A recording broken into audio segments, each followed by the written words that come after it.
In this video I'm going to show you guys how to create a Netflix account on iPhone. So make sure you watch this video till the end and you should be able to do that, and let's get started right now.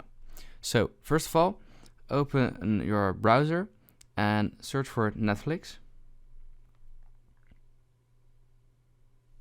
Fill in an email you want.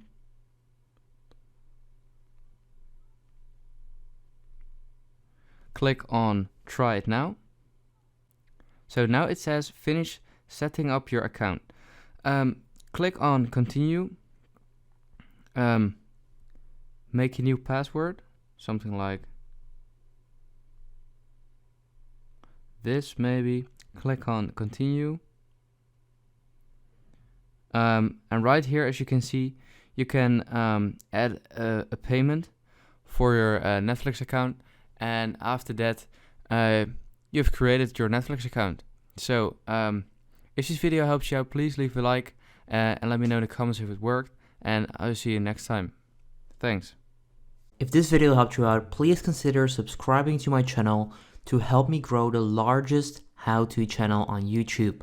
I appreciate it.